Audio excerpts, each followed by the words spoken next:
Hello everyone, how's it going? I am coming at you on the 7th of January 2017. As I said in my last video, when the record... Well, first off, let me just do it like this. Trish Mullins, another VC member who makes videos I haven't watched in a while, Trish, but I know you're still here, was very kind enough to send me an Amazon gift card for Christmas, out of the blue. Thank you so much, Trish. I'm always blown away at the kindness of everyone, because I haven't been able to give anything in a long time, except what I do through just my life, So I thank you, thank you so much. So it took me a minute to, at first I wasn't sure, and actually tried to find something old on Amazon, on vinyl. And that was fruitless. So I just put it away and then waited for it to just occur to me what it is I really would like. And is there something new? And then it just hit me, Of course I want the new album by Syd Arthur, Apricity. If you follow me, you know that I like Syd Arthur quite a bit. I have both of their other albums, and I champion them. I'm happy to say thank you so much, Trish, for allowing me to own this on vinyl, because when the stuff comes out and I'm interested, I find it online and I listen to it. You can find music, you can stream it, you can download it very easily. So I've heard this and I like this a lot. The band is English. They have a bit of that Canterbury feel that we first became familiar with in the music world through the bands like Soft Machine and Caravan, Hatfield and the North. They don't sound like those bands. There's an essence of that music that's in this. Okay, I think they're from Canterbury, are they? When I ordered the album, I just ordered it, through Amazon. Didn't know, but thankfully. And this is my favorite color, too. I got the orange vinyl edition. Orange is my favorite color. So, Trish, thank you so much. I think that this album is very good. The band continues to progress their sound. There's an element of pop to this where the music is interesting, textured, and it moves in unusual ways at times, and yet there's also these elements of pop where they have hooks, they have repeating choruses that are easily sung and remembered. And Liam, the lead singer, has a wonderful, youthful, but soulful, plaintive voice. They don't play the blues, but the blues is in here. Very interestingly, the blues is all through this music as a feeling. I like this band a lot, and I do recommend them. I also can share, some of you will remember this, because a couple of years ago, I got to see them twice. The first time I saw them opening for Sean Lennon's Ghost of a Saber-Toothed Tiger, and Syd Arthur were way better. I mean, I enjoyed Sean Lennon, and the best part of that was meeting Sean, actually. But Syd Arthur as a band were way better. And got to meet them, and we really got on well, okay? If you didn't know, the keyboardist, violinist of the band is Raven Bush. That's Kate Bush's nephew, okay? And we got to talking and stuff, and I had copies of my album Flyover with me that I keep with me when I have the opportunity, when I think I might have an opportunity. And I knew I wanted to give one to Sean Lennon, okay? So I gave Sean Lennon a copy of Flyover, and I gave a copy of Flyover to the band, mainly to Raven. I gave it to the band Syd Arthur, but I really got along with Raven. We friended on Facebook. Now, this is cool because it's not just that fake shit. I saw them, Syd Arthur, with... like I said, Sean Lennon. Well, months later, I get a private message from Raven Bush of Syd Arthur saying, hey, guess what? we're going to be coming in your area, opening for Yes. Let me know if you want to come to the show. I said, are you kidding me? Me on your guest list? He said, yes. I took him up on it. So I got to see Syd Arthur a second time in Kansas City, opening for Yes as their guest. It was awesome. Now, the thing that I did not get to do that I wanted to try to do was I wanted to try to meet Yes.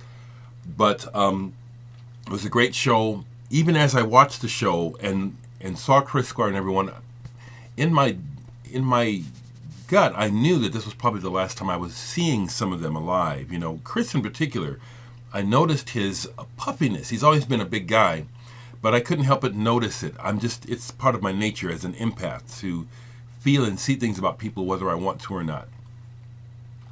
But that was awesome to see Yes with Chris Squire for the last time as a guest of the band Syd Arthur.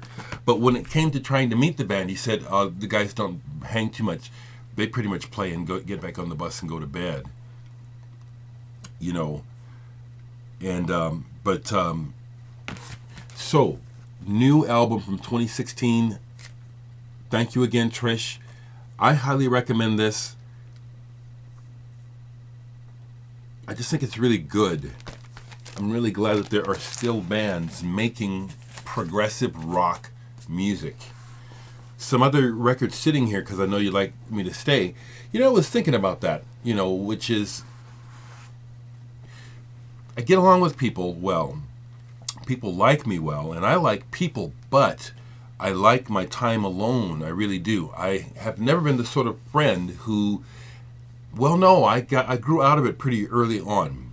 I grew out of the need or the want to be hanging around other people all the time.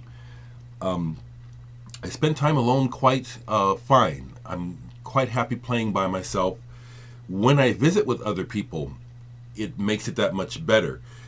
Interestingly, as much as I like to spend time alone, when I have company, it's great. I enjoy people, but honestly, I get to a point where, okay, I'm ready to be alone now. I'm ready for you to leave. And almost all the time it happens that I have to kick people out. I don't mean that offensively, I mean it lovingly. It's like people come into my midst, and I don't think it's me. I think it's something about my aura. You know, I'm not doing something to make this, just something about my presence. But then they get around me, they don't want to leave. This just happened. I won't say his name, but a friend stopped by. He hasn't been able to visit much since he got a new job and had a baby. And I had stuff to do. I had to. You gotta. I'm okay. You got to go now. You know. It was funny. So, I guess I say that because I'm part of a community, vinyl community, but I don't interact a lot by watching videos like I did at one time. And every now and then, I feel the need to explain how I am, because I do know that some personality types take it personal when they don't hear from you. You know, and they wonder, well, why don't you watch my videos? Why don't you call me? Why don't you come around? And I'm saying, I'm your friend and I love you, but that's not my style, okay? It isn't. Another record I'll talk about that I pulled because I hadn't played it in a while is this Danish pop band called Moa Caprice. Now, why in the world do I have this album, Moa Caprice? What is the name of this album? It's kind of a funny title. The Art of Kissing Properly. So this is pop from Denmark. I knew nothing about the band, but how I found out about this band was several years ago. I was hired to be a backing musician for a Danish artist by the name of Labrador. His real name is Flemming Vorby. And once again, we really hit it off, so we're still in contact. He lives in Berlin now. But years ago, he just said, I want to send you some music I really like. And he sent me this, as well as several other discs. When he first sent it, I caught the melodiousness of it, which I like melody a lot. But there were also aspects of it that didn't click right away. The words really put me off, which is like, well, I don't mean to offend anyone, but it sounds like for these guys, English is definitely a second language, and a lot of these lyrics just don't make much sense at all. Okay, almost to the point it's like annoying. However, there is a melodiousness to this. I was listening last night trying to see who can I compare this to, and I still can't quite get it, but I really like it. It brings to mind, in a way, the radio department a little bit, and some of the I don't know, the Sarah Records label. They don't sound like that, but that comes to mind. But I played this last night, and some songs were really annoying, and a couple songs was like, I gotta play that again because of the melody. Wish You Were Her was one song up here that it's like, oh, that's really good melody. I love a good musical picture. So I played that. Something else I just pulled. So I'll just do this sometimes when I've been writing a lot. I've written about 10 new pieces of music this week. It's just been flowing. I'm loving it. Thank you. Yeah, very melodious. But Mojave III, which came out of Slowdive. Neil Halstead, I believe, of Slowdive started this band Mojave III. And this is a 12-inch single, Bluebird of Hopping, which I picked up years ago, probably for $1 or something. Partially because I like Slowdive, but also it's on the 4AD label. And I was an early 4AD aficionado. When they got bought by America, they really lost the plot. The label isn't what it used to be at all, you know. But I used to just want to buy anything that came out on the label, even if it wasn't good. But I really like this, and what I like about it is the Minotaur Shock remix of this song. But Mojave III. Slightly country and slightly spacey, an interesting mixture. Played this last night all the way through because it's just one of my favorite albums, and it's a comfort food as well as being a great album. But this album, I noticed when I put it on, it took me back. I was listening in the moment, but the way it makes me feel took me back to a feeling from my youth that we all love those feelings. Soft Machine Volume 2. This is the copy I've had since high school. Some records I've managed to keep. Some records which, again, I'm amazed at myself that I didn't keep them. But this is one I did. And this is just, like, the world knows about the Rolling Stones. But in my version of a better world, everyone would know about Soft Machine. What Soft Machine could have let loose in culture, in my opinion, is of a much higher standard than what the Rolling Stones did. That's not a diss. That's an observation. The Rolling Stones have been about partying and sex and just, you know, fucking up. And that's exactly what their music has helped to develop in society. It's part of man, so I'm not saying, oh, we shouldn't do that. But I'm saying comparatively, and I could write a freaking thesis paper to prove it. This music could have taken culture, youth culture, to a higher level. Played this because I haven't played it in a long time. Dirty Rotten Imbeciles. Crossover. Punk. Thrash. Signed by Spike. The band that opened for these guys that I'm in, RAF, were still going. 30 years plus, punk rock, we're still going.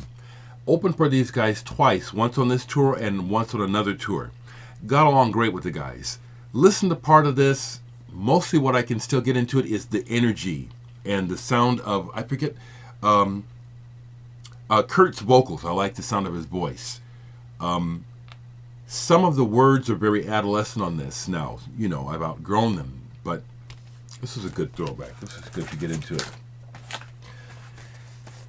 So I have a lot of records that I don't have room for, so they're stuffed in the closets. And so sometimes what I'll do is I'll just go in the closet and just pull out records because I can't find stuff. I did that so I could find some of my Rolling Stones. I still didn't pull them all, so I still haven't got all my Rolling Stones out yet. But I've been kind of having a bit of I go through these surges of re-interest in bands. But another old album that I pulled that really enjoyed this was Steve Miller Band, Children of the Sun. Again, very interesting how Steve Miller combined his gospel black music influences with his idea of what psychedelia is on this album. Boz Scaggs was in the band at this time. So this is a weird blend. It's actually rather unique when it comes to psychedelic music from the West Coast. I rate this very highly, along with Quicksilver Messenger Service's first couple albums, when it comes to, if you want to know about the roots of psychedelic rock and roll, that's one. Okay? So, before I forget, I want to share that I'm just really pleased at the organic way that my life is going. In other words, my radio show, which is 2 hours now, you can listen to it online. People are leaving me comments, really enjoying it. The station, as you know, you have your connection to Stats, and the station, which goes public next weekend. They have the ribbon cutting ceremony for the station next week. The station's brand new, but their stats have blown up because of my show. I mean, seriously, they're telling me, and they showed me. Since my show, Roots of Electric Jazz, has come on, they are up over 45, their listenership has gone up to over 45 countries around the world since I started. And he said, we didn't have that. Thank you very much. I also am happy to share that Adult Swim, that streaming show, Stupid Morning Bullshit I told you about, they ordered more shows. So I was on yesterday. I'll leave the link. You can watch the show, and Adult Swim guys, you know what I'm saying, Israel.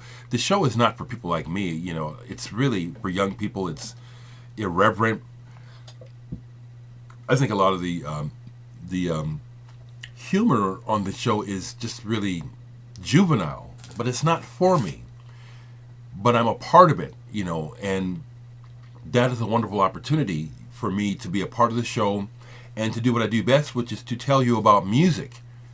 And so they ordered more segments for the show. I'll leave the link. I'm really happy about these developments. This is what I want to be doing, and I'm just really thankful. I'm sharing it with you, okay? I'm also getting feedback that people are listening to the show and getting turned on to music. This is what I'm about. There is a lot of music that you just are not going to hear through mainstream media outputs. I'm here to help you find out about that good stuff, okay? So, even though I'm calling the show Roots of Electric Jazz, I am stretching it out already, and I'm going to stretch it out even further. Next week, I plan to play some Roscoe Mitchell from the Art Ensemble of Chicago.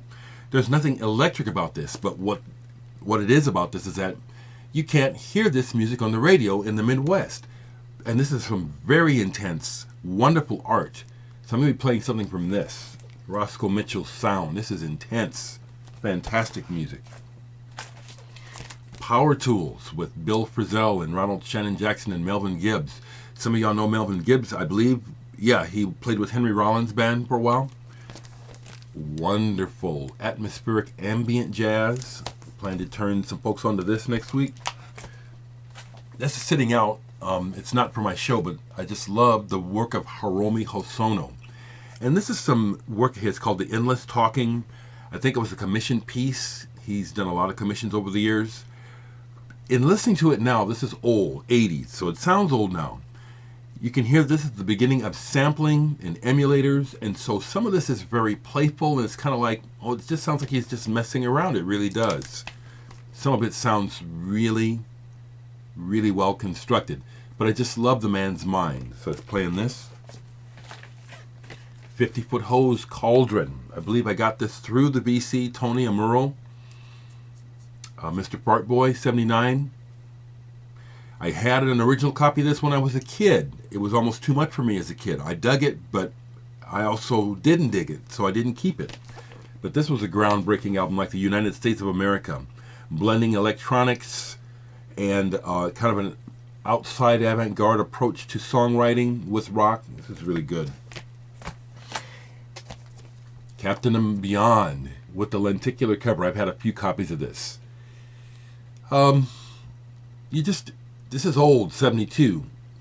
I know this is ancient history for some of you people, but you got to know about this music. This is one of the best hard rock albums ever made.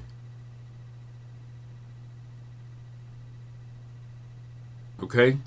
That's just my opinion, but I'm telling you, this is one of the best hard rock albums ever made. Including former members of Deep Purple, Iron Butterfly, Johnny Winter and Blues Image, Captain Beyond. Check it out. Last thing I'll show. I believe this band is, I gotta always look because I get them mixed up. Is it Belgian or is it French? Or are they from Switzerland? Possibly Switzerland. Etran Poulet Leblanc, Le Poumon Gonflé.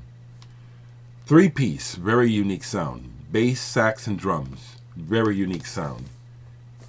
Playful, but also challenging at the same time. Once again, Trish, thank you so much for allowing me to get this album by Syd Arthur. I have no new comments to make about social things because we're watching, okay?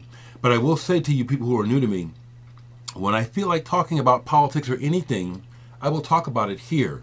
It's my channel, okay? I continue to get every now and then new watchers who'll say, you should have left the politics out of it. Well, I know what you mean, but I'm not going to. I don't have to. This is my life. And maybe if I make you uncomfortable by you having to see a more whole picture of who I am through the things I say, well, that's good, because I'm not here trying to run a popularity contest. I'm just being me. You found me. Okay, time for coffee.